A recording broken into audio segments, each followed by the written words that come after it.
How much of what you take in any given day is conscious?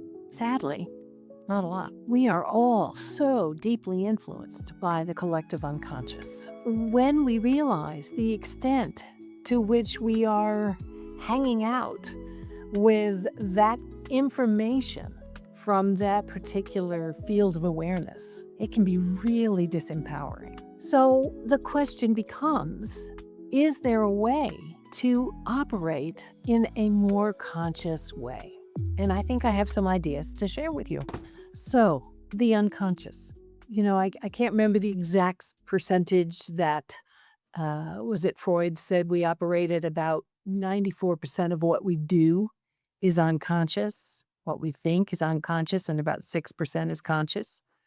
Whew, that's just a staggering percentage, isn't it? And I can't tell you that I am running around 100% conscious, because I can guarantee you I am not. No one is. However, we can move the needle a little bit if we pay attention in certain ways. One of the things that we can do is we can stand in our autonomy. What does that mean? That means that we don't resonate with groupthink. Just this morning, I had an episode where I very consciously wrote a post in a group that took no position of us versus them. Rather, it spoke to a higher initiative that was up here. So let's use an example of this side of the war. This country's at war with this country. This country's right, this country's wrong, or vice versa. This country's right and this country's wrong. I did not take a position like that. I took the position of peace, right? Which had nothing to do with who was right and who was wrong. I got hammered by this group because by not taking a position to say this was right, I automatically was assumed to be taking this position over here. That is groupthink.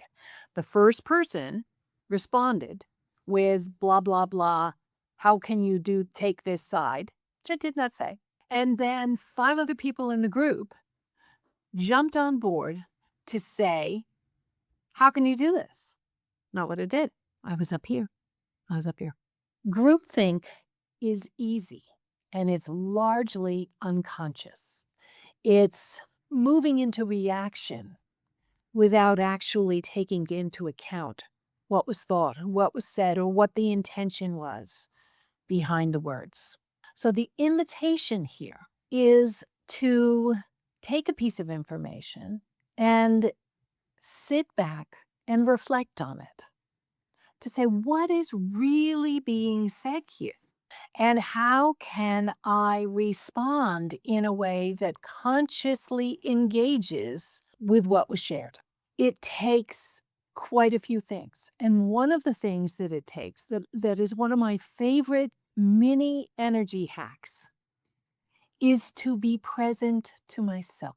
So rather than moving into that collective energy over there, I move back here with myself to then take in the information, see if I can understand the intention, and see if I can find what is actually being said.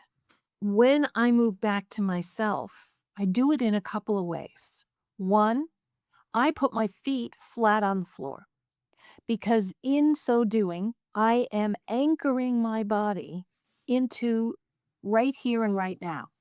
If I'm leaning back and my feet are on an ottoman and they're crossed, I'm not really present in the same way that I am when I put my feet flat on the floor. I take 3 or 4 centering breaths. I consciously breathe. So I am noticing the inhale, I am noticing the exhale. And then I move to that piece of information with a very clear intent. What am I understanding about this piece of information? And where do I stand in the context of that piece of information? When I can do that, and I'm not perfect, I don't do it 100% of the time by any stretch of the imagination, but when I can do that, I can always frame a response that is kind, that is clear, and that speaks to my intention. So one of the best ways to get out of groupthink is not just to say, I can think for myself, but to actually bring your energy back to yourself and then engage with the information from that place alone. I hope that's helpful.